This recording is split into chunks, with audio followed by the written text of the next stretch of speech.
प्रिय छात्रों, मैं अजय कुमार पटेल MGCI के YouTube चैनल पर आपका स्वागत करता हूं।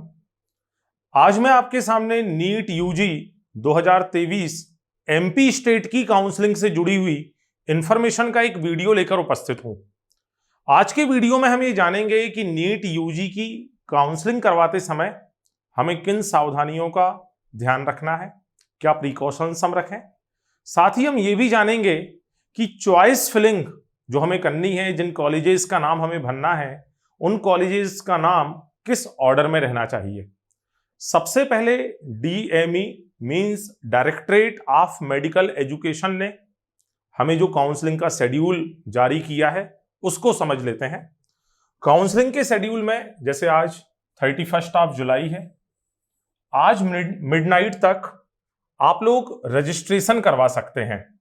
मैक्सिमम स्टूडेंट ने रजिस्ट्रेशन करवा लिए होंगे, बट फिर भी यदि कोई स्टूडेंट रजिस्ट्रेशन से भी रह गया है तो उसे भी जल्द से जल्द आज रात 12 बजे से पहले तक DME की वेबसाइट पर जाकर रजिस्ट्रेशन करवा लेने चाहिए। रजिस्ट्रेशन के बाद में उन्होंने जो सेकेंड और थर्ड प्रोसेस दी हैं ऑलरेडी वो कंप्लीट हो गई हैं। सेकेंड प्रोसेस का मीनिंग है यहाँ पर जो भी सीट्स इस ईयर MBBS एंड BDS के लिए खाली हैं, चाहे वो गवर्नमेंट कॉलेज हो या प्राइवेट कॉलेज हो, उसकी लिस्ट उन्होंने हमें 26 जुलाई को हमें पब्लिश कर दी थी, जिस पर 26 एंड 27 में ऑब्जेक्शन बुलाए थे। ऑब्जेक्शन का क्लैरिफिकेशन होने के बाद में जो फाइनल सीट मैट्रिक्स है, सीट की जो लिस्ट है, वो 28 जुलाई को पब्लिश हो गई है। वो लिस्ट भी अभी नेक्स्ट पेज पर मैं आपके साथ शेयर करूंगा।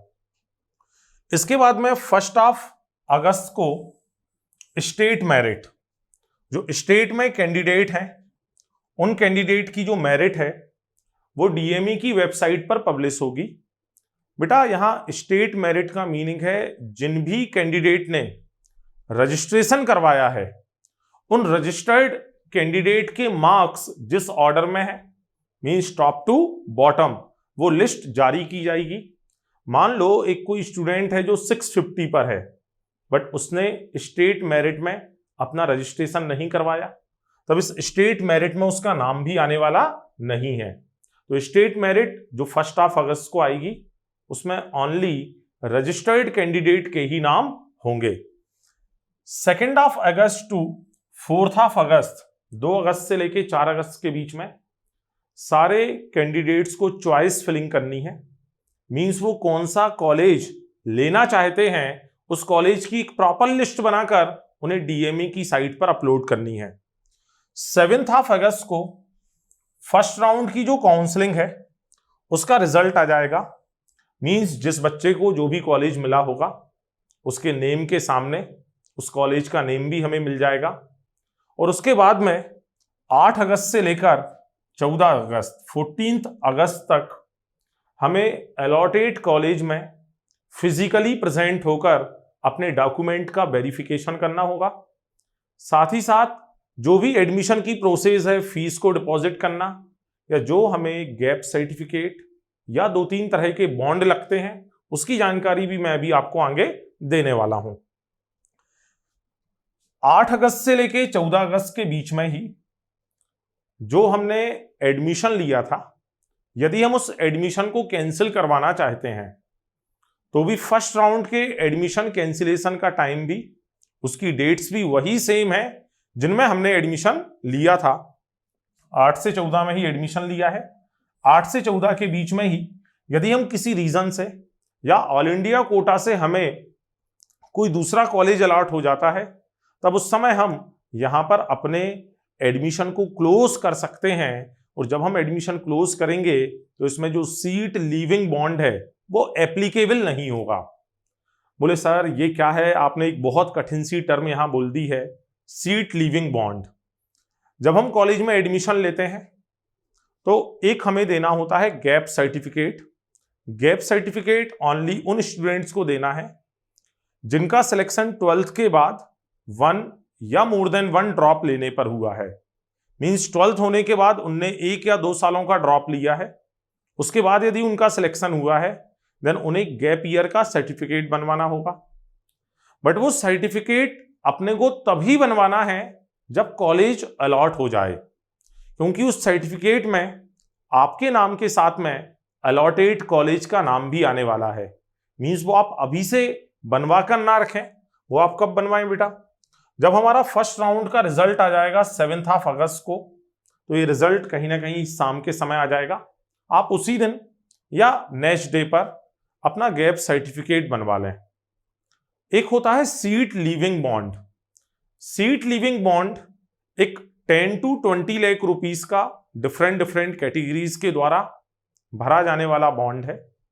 इस बॉन्ड में हम ये लिख कर देते हैं कि यदि हम थर्ड राउंड की काउंसलिंग के बाद भी अलॉटेड कॉलेज को अपने पास रखे रहते हैं, but after completion of third round हम उस सीट को लीव करते हैं, उस सीट को छोड़ देते हैं, तब उस बॉन्ड में जो भी अमाउंट हमने लिख कर दिया है वो अमाउंट हमें DME को पे करना होगा। अदरवाइज जो आपके ओरिजिनल डॉक्यूमेंट वहां जमा है, जिसमें 10th की मार्कशीट, 12th की मार्कशीट, कास्ट सर्टिफिकेट, ये सारे जो डॉक्यूमेंट हैं वो हमें वापस मिलने वाले नहीं हैं और आप कहीं भी किसी दूसरे कॉलेज में एडमिशन नहीं ले पाएंगे। तो यदि हमें ऐसा लगता है हमें सीट छोड़ना है, तो वो सीट हमें सेकेंड राउंड तक या थर्ड राउंड के कंप्लीट होने से पहले तक छोड़ देना चाहिए। अदरवाइज फिर हमें सीट लिविंग बॉन्ड के प्रॉब्लम्स को फेस करना होगा। यही यहां पर लिखा है, फर्स्ट राउंड में यदि हम छोड़ते हैं तो seat leaving bond on registration not applicable.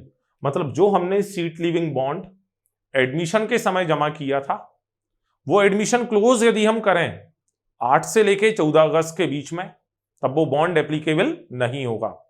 तो रजिस्ट्रेशन की प्रोसेस कंप्लीट होने ही वाली है आज 31 को। उसके बाद में हमारी जो मेरिट है वो आ जाएगी। देन चॉइस फिलिंग के बाद में हमें अलॉटमेंट आएगा। अब यहां जरा समझना, चॉइस फिलिंग में हम किन चीजों का ध्यान रखें। जैसे ये कॉलेज है भोपाल, ग्वालियर, इंदौर, जबलपुर, रीवा या सागर, और भी नीचे गवर्नमेंट मेडिकल कॉलेजेस के नाम लिखे हैं। यदि हमारे जो मार्क्स हैं वो 620 प्लस हैं और हम बिलोंग करते हैं ओबीसी या जनरल कैटेगरी को, तब हमें एक चांस है कि गवर्नमेंट मेडिकल कॉलेज जो इंदौर है, MGM मेडिकल कॉलेज जो इंदौर है, वो हमें मिल जाए। तब हमें यहां पे फर्स्ट चॉइस में इंदौर को ही डालना चाहिए। बट मान लीजिए किसी बच्चे के 570 मार्क्स हैं, ये मुझे भी पता है, उस स्टूडेंट को भी पता है, उसे इंदौर मेडिकल कॉलेज ओबीसी और यदि जनरल में वो है तब उसे इंदौर मेडिकल कॉलेज मिलने वाला नहीं है। तब क्या वो उसकी जो चॉइस फिलिंग है उसमें इंदौर कॉलेज का नाम ही ना डाले, वो सीधे ही जबलपुर या ग्वालियर या रीवा कॉलेज के नाम डाले, या फिर सीधे वो और नीचे वाले कॉलेज जो हैं सागर, दतिया, जो लिस्ट में नीचे आते हैं, क्या सीधे उनको ही टॉप प्रायोरिटी पर रखे? ये बहुत बड़ा एक मिथ है बच्चों के मन में। उनको ऐसा लगता है कि उन्हें जो कॉलेज मिल सकता है उसको ही फर्स्ट प्रायोरिटी पे डालें, और यदि उसको नीचे डाला तो वो कॉलेज मिल नहीं पाएगा। ऐसा बिल्कुल नहीं है भाई। आपने जो सपने सजाए थे कि पहला कॉलेज हम इंदौर डालेंगे, फिर भोपाल, फिर जबलपुर, जो सीक्वेंस आपने गवर्नमेंट कॉलेज का अपनी सुविधा से, अपनी चॉइस से, आपके जो सपने रहे हैं, उन सपनों पे आपने जो एक लिस्ट बना रखी थी, आप उस लिस्ट को ही यहां पर फुलफिल करें। आप उसी लिस्ट के अनुसार यहां कॉलेज भरें। यदि हमारे नंबर कम भी हैं तो भी जो हमें नीचे वाला कॉलेज मिलना होगा वो अपने आप वहां से अलॉटेड हो जाएगा। सॉफ्टवेयर में ऐसा बिल्कुल नहीं है कि आपने टॉप 1 2 3 4 5 नंबर पे यदि सागर डाला है, आपके यदि 580 मार्क्स हैं, तो जो सागर कॉलेज है बोले अब वो नहीं मिलेगा, बोले वो तो उसे मिलेगा जिसने पहले भरा होगा। अब मान लो किसी बच्चे के 570 मार्क्स हैं और उसने पहला कॉलेज ही सागर भर दिया। आपके 580 मार्क्स हैं, आपने 5वीं 6वीं पोजीशन पे सागर का कॉलेज डाला है।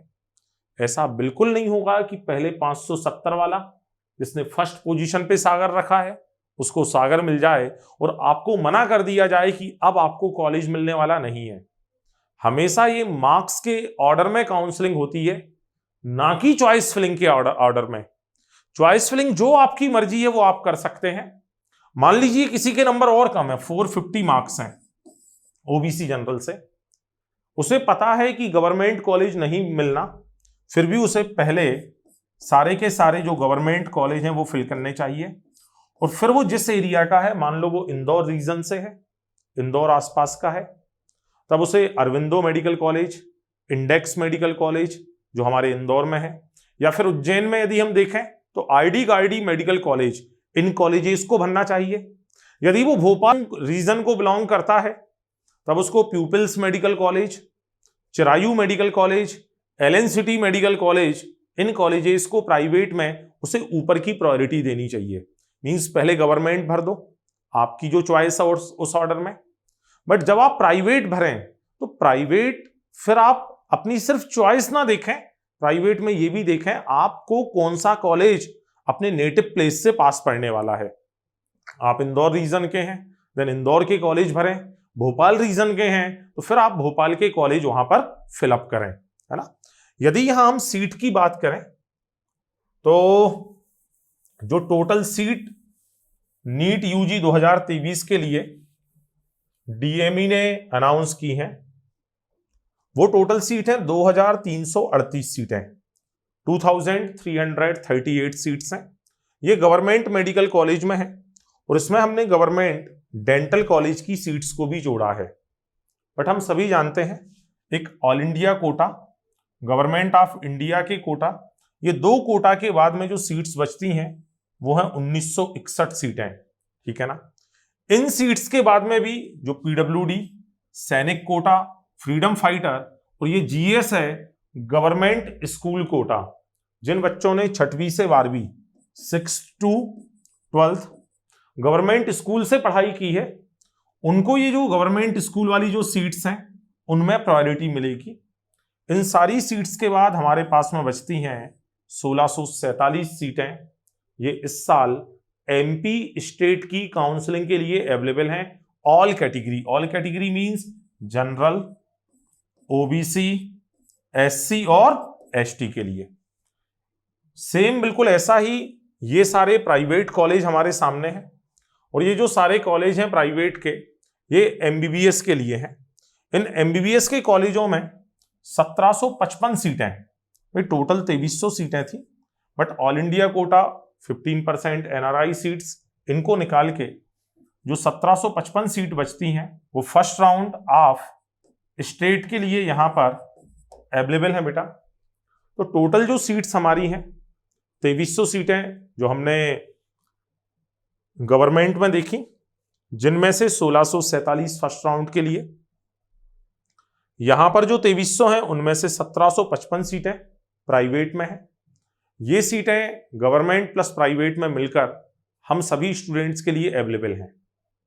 ये तो उन स्टूडेंट्स की बात हुई जिनको कॉलेज मिल रहा है, बट ऐसे भी बहुत सारे स्टूडेंट होंगे जो मेरा ये वीडियो देखेंगे बट जिन्हें यदि कॉलेज नहीं मिल रहा है तब उन्हें क्या करना चाहिए। बेटा आज जुलाई खत्म हो रही है और ओनली नेक्स्ट ईयर एग्जाम के लिए हमारे पास 9 मंथ का टाइम बचा है। अगस्त से लेके अप्रैल तक 9 महीने हैं और मई में हमारा पेपर है।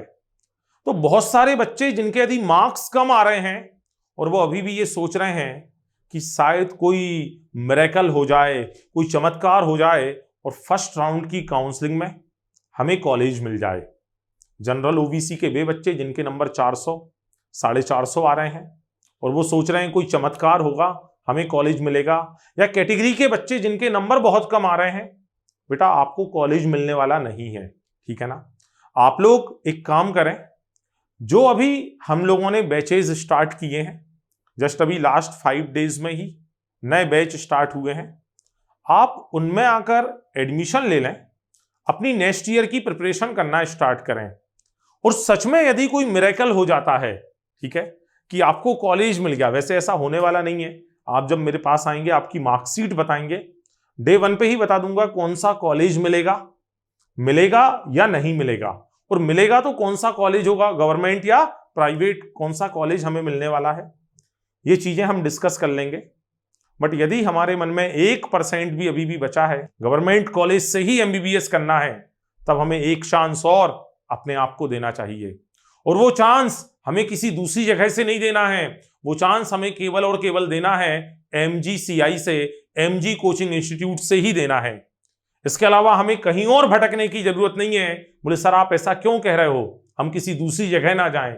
ये इसलिए कह रहा हूं बेटा, पूरे सेंट्रल इंडिया में एकमात्र कोचिंग MG कोचिंग ही है जो उनके यहां पढ़ने वाले हर एक स्टूडेंट, चाहे वो इंग्लिश मीडियम का हो या हिंदी मीडियम का हो, चाहे वो किसी भी कास्ट को क्यों ना बिलोंग करता हो, उनके ऊपर हमारा पूरा फोकस रहता है और उनके सिलेक्शन के लिए रात दिन पूरी टीम लगी रहती है। आप एक बार आए, कोचिंग को विजिट करें और ये जो लास्ट बैच अभी हमारा स्टार्ट हुआ है उसमें आप एडमिशन लें। यदि हम हमारा लास्ट ईयर का जो 2023 का टॉप स्कोरर आपको बताएं, उत्कर्ष जैन, और उत्कर्ष जैन जो है वो 670 मार्क्स के साथ में पूरे इंदौर शहर में एक ऐसा स्टूडेंट है कि ऐसी सारी कोचिंगें जिनकी इंदौर के अलावा कहीं कोई ब्रांच नहीं है, उन सारी कोचिंगों में उत्कर्ष जैन ही टॉप स्कोरर है 670 मार्क्स के साथ। और यह बच्चा जो है ये लोकल का बच्चा है, इसकी सारी जो पढ़ाई है वो भी इंदौर में ही हुई है, 10th और 12th भी। तो आप लोग MG कोचिंग आए और अपना जो सुनहरे भविष्य के जो सपने आपने देख रखे हैं उन सपनों को साकार करें। Thank you.